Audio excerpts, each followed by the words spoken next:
In a fallen world where fear hunts the streets, a Templar warrior turns Psalm 23 into a battle oath. He speaks of guidance when the path is unclear, strength when enemies surround him, and a presence that does not retreat even in the darkest valley. Step by step, the speech builds like a march toward a final stand, blending faith, courage, and purpose into a message meant for anyone who feels under attack and needs a reason to keep moving forward. Chapter 1: The Oath Under Ruins. I speak as a warrior, but not as a man who trusts steel alone. I have marched through broken streets where hope looks like a myth and fear feels like law. I have heard the growl in the dark places, and I have watched shadows gather like an army. Yet I stand, because my soul is not leaderless. The Lord is my shepherd, I shall not want. These are not soft words. They are command words. A shepherd is not a poet with a flute. A shepherd is a guardian. He watches. He leads. He drives away the predator. And when my heart says, "You are outnumbered," the shepherd answers, "You are not abandoned." In a world that tries to starve your spirit, this verse says you will not be empty. Not because you have everything you want, but because you have the one you truly need. When I lift my head in the ruins, I do not look for luck. I look for leadership. And I swear this: I will follow the shepherd, even when the path runs through dust and danger. Chapter 2: Green Pastures in a Wasteland. He makes me lie down in green pastures. He leads me beside the still waters. Hear that again. He leads. Even here. Even now. I have seen fields burned down to ash. I have seen water poisoned by war. I have seen men chase peace and never catch it. But Psalm 23 does not say I find rest by my own skill. It says he makes me lie down. That means rest is not weakness. It is orders from the one who knows my limits. Still waters are not just a place. They are a promise that my mind does not have to live in constant panic. The enemy loves noise, endless alarms, endless headlines, endless fear.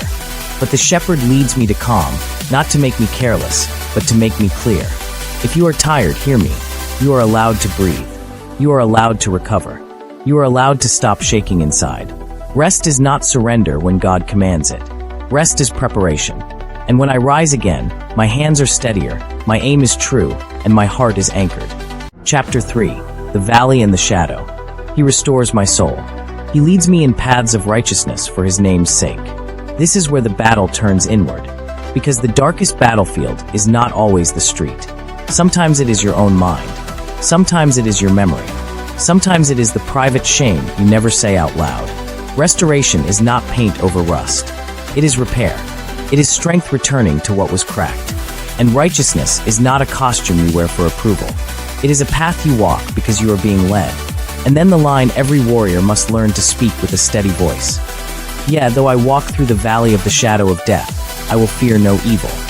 Not because evil is imaginary. I have seen evil. It is real. It hates. It destroys.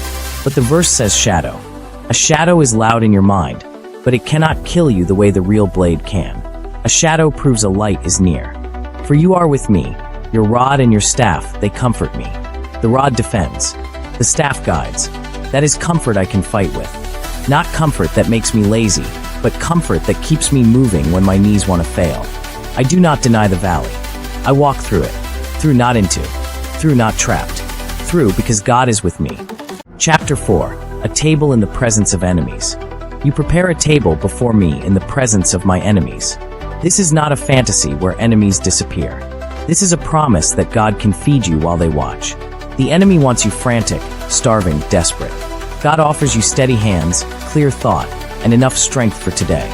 You anoint my head with oil, my cup runs over. Anointing means I am marked for purpose. I do not fight to prove I matter. I fight because God says my life has meaning. And when my cup runs over, it means I do not live from shortage. I live from supply. Some of you feel like your enemies are right in your face. Anxiety, addiction, bitterness, anger, temptation, fear. You think, if they are here, I cannot have peace. Psalm 23 says the opposite. God does not need perfect conditions to strengthen you.